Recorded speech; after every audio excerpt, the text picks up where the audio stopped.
नमस्कार, स्वागत है आपका आज तक पर। आपके साथ मैं हूं मीनाक्षी गंडवाल। दोपहर 3 बजे के बुलेटिन की शुरुआत में सबसे पहले बड़ी खबर आपको हम उत्तर प्रदेश से दिखा रहे हैं, जहां पर ब्लॉक प्रमुख के नामांकन में हिंसा की खबरें सामने आ रही हैं। इटावा, झांसी, ललितपुर से लेकर सीतापुर तक में हिंसक झड़पें हुई।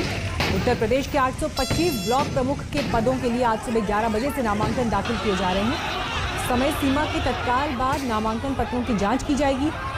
खामियां पाए जाने पर नामांकन निरस्त किए जाएंगे, लेकिन उससे पहले इन इलाकों में हिंसा की तस्वीर दिखाई दी। सीतापुर में नामांकन पत्र न मिलने पर निर्दलीय और बीजेपी उम्मीदवार में झड़प हुई, तो वहीं जौनपुर में भी हिंसा की खबर है।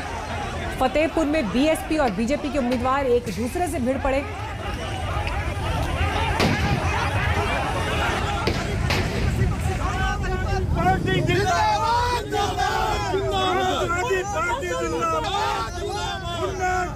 नहीं चलेगी।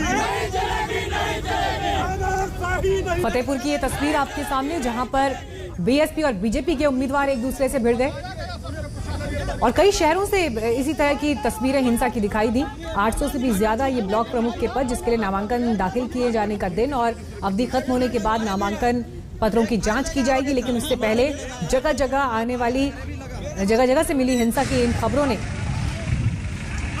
पुलिस प्रशासन के भी हाथ पांव फुला दिए। जौनपुर की ये तस्वीर देखिए, बेहद तनावपूर्ण हालात ब्लॉक प्रमुख के नामांकन के दौरान इन शहरों से इन तस्वीरों के रूप में दिखाई दिए। 825 ब्लॉक प्रमुख पदों के लिए आज सुबह 11 बजे से नामांकन पत्र दाखिल किए जा रहे थे।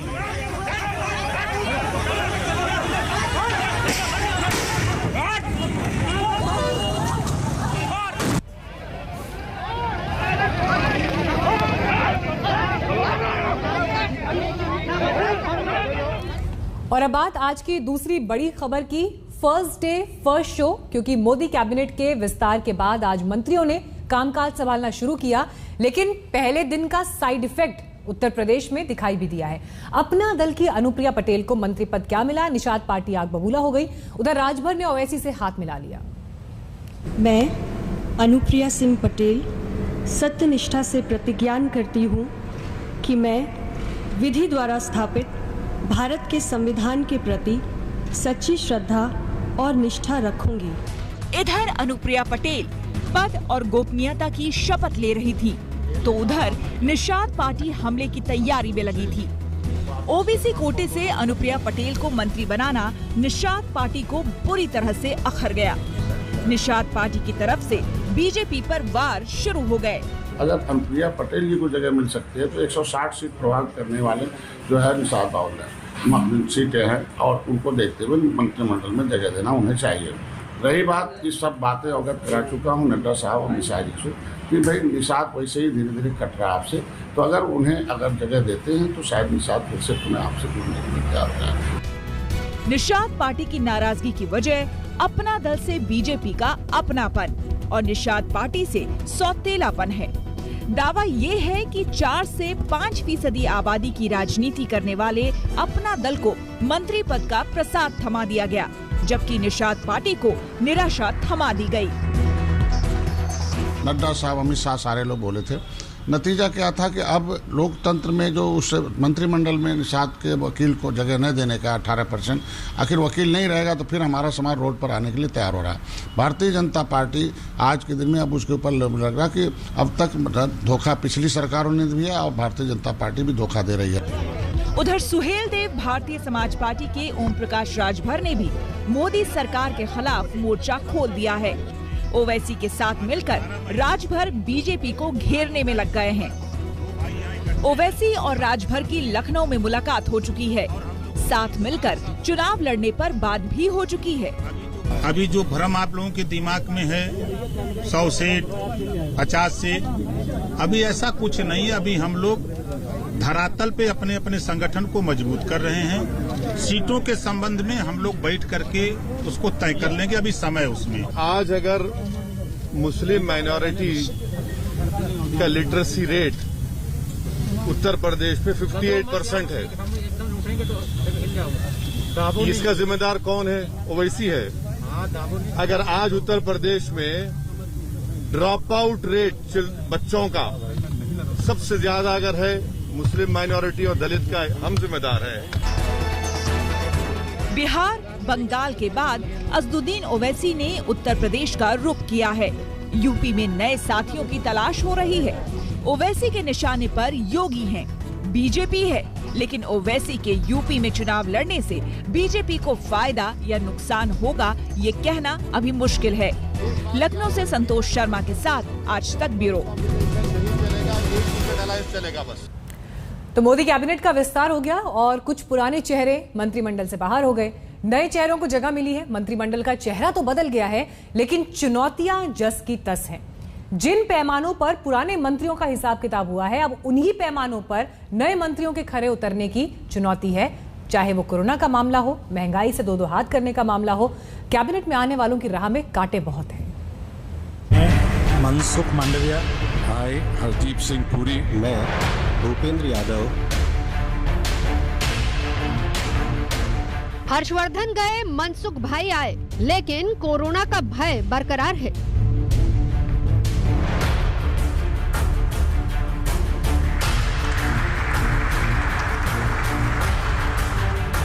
धर्मेंद्र प्रधान गए, हरदीप पुरी आए, लेकिन पेट्रोल डीजल में आग जारी है।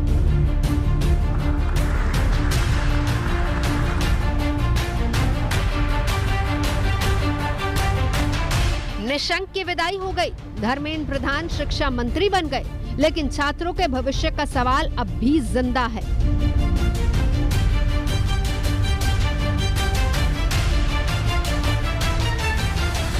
श्रम मंत्रालय की कमान भी संतोष गंगवार के हाथों से निकलकर भूपेंद्र यादव के हाथों में आ गई है, लेकिन कोरोना काल में मजदूरों के हितों का सवाल अब भी जिंदा है।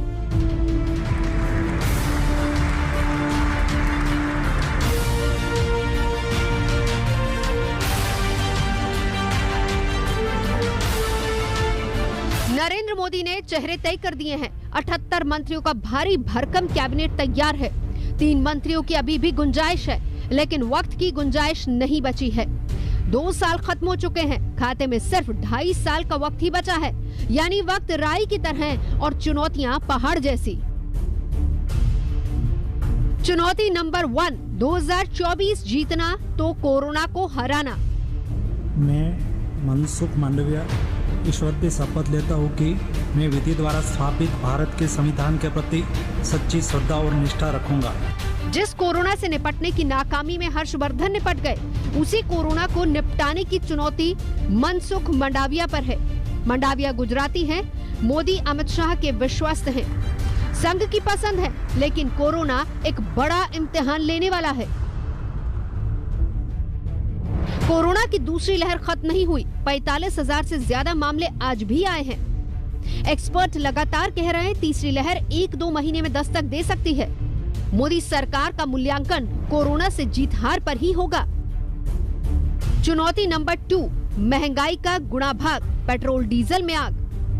हाय Hardeep Singh Puri, do swear in the name of God that I will bear true faith and allegiance to the Constitution of India. हवाई जहाज वाला विभाग देखते रहे हरदीप पुरी ने उड़ान भरी है। प्रमोशन के साथ पेट्रोलियम मंत्रालय का प्रभार मिला है और आज ही देश के कई शहरों में पेट्रोल की कीमत 100 से भी काफी आगे निकल गई। पेट्रोल और डीजल की कीमतों में लगातार बेतहाशा बढ़ोतरी जारी है। दिल्ली में भी कुछ यही हाल है। पेट्रोल की जो कीमत है वो 100 रुपये 56 पैसे तक चली गई है। जो 100 का आंकड़ा है उसने बुधवार को ही छू लिया था, गुरुवार को और बढ़ोतरी हुई है और ये कहीं ऊपर पहुंच गया है। लोगों को निश्चित तौर पर इसकी वजह से परेशानी भी आ रही है। चुनौती नंबर 3, धर्मेंद्र बने शिक्षा के प्रधान, कैसे होंगे इम्तिहान। प्रधानमंत्री नरेंद्र मोदी के नए प्लान में शिक्षा विभाग की कमान धर्मेंद्र प्रधान के हाथों में है और चुनौती है स्कूली छात्रों का इम्तिहान कराने की। कोरोना के खतरे के बीच धर्मेंद्र प्रधान कैसे इम्तिहान पूरा कर पाते हैं, ये देखने वाली बात होगी। शिक्षा मंत्री धर्मेंद्र प्रधान के सामने सबसे बड़ी चुनौती कोविड से अस्त व्यस्त हुई शिक्षा प्रणाली को पटरी पर लाने की होगी। नीट और सेंट्रल यूनिवर्सिटीज की एंट्रेंस परीक्षाएं भी लंबित हैं और मोदी सरकार की नई शिक्षा नीति को नए सिरे से अमली जामा पहनाने की कवायद भी जल्द शुरू करनी पड़ेगी। आज तक ब्यूरो। कैबिनेट विस्तार में कुछ फैसले चौंकाने वाले भी रहे। रविशंकर प्रसाद, प्रकाश जावड़ेकर जैसे दिग्गज नेताओं को मंत्रियों को इस्तीफा देना पड़ा। हर्षवर्धन को मंत्री पद से हाथ धोना पड़ा। बड़े मंत्रियों से इस्तीफा लेकर पीएम मोदी ने साफ साफ बता दिया कि नाम नहीं, काम का सिक्का चलेगा। तरक्की चाहिए तो लीक तोड़नी होगी, जनता की उम्मीदों पर खरा उतरना होगा, परफॉर्म करना होगा।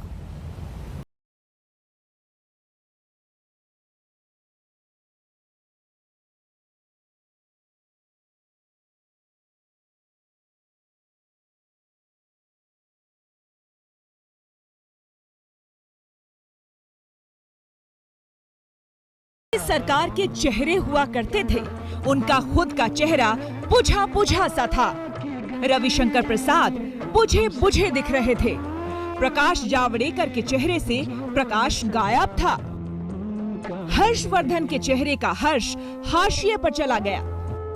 कल तक जो सरकार के कवच कुंडल थे, मंत्रिमंडल विस्तार में उनका ही बंटा धार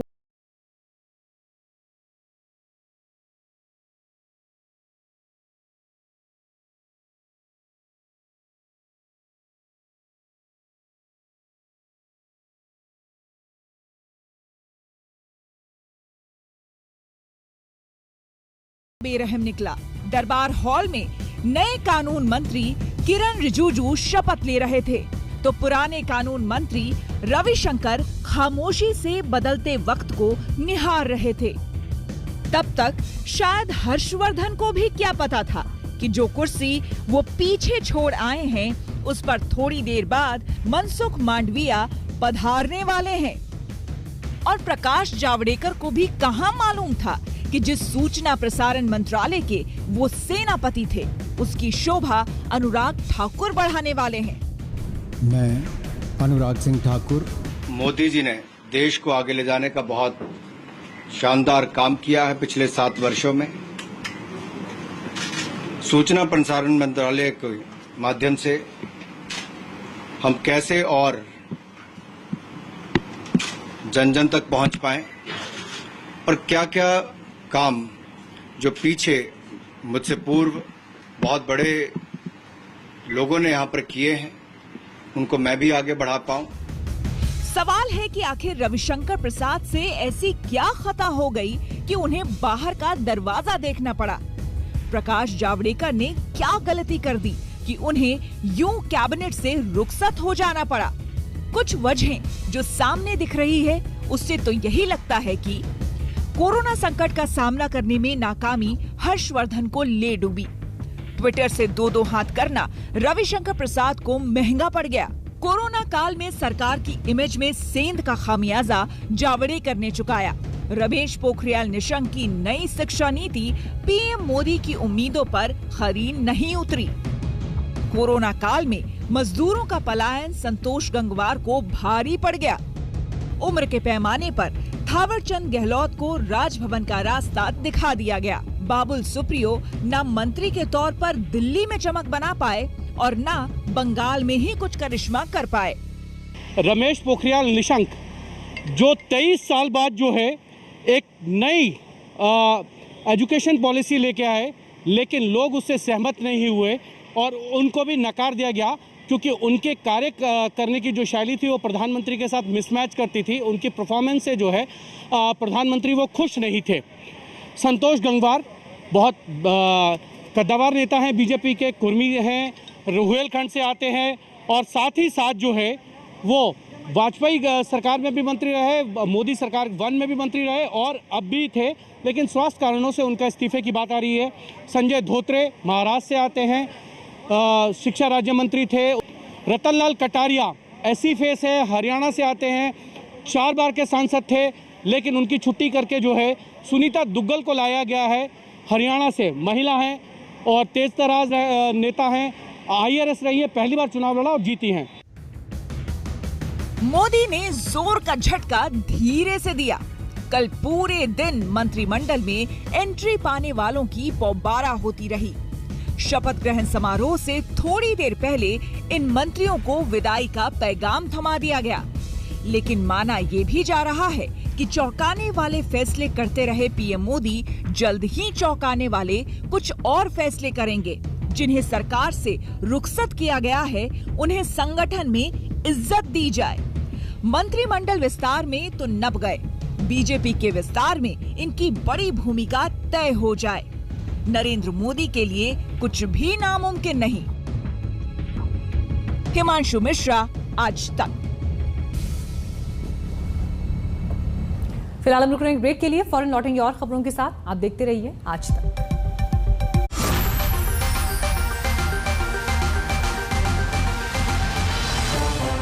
प्रेजेंटेशन शुरू होने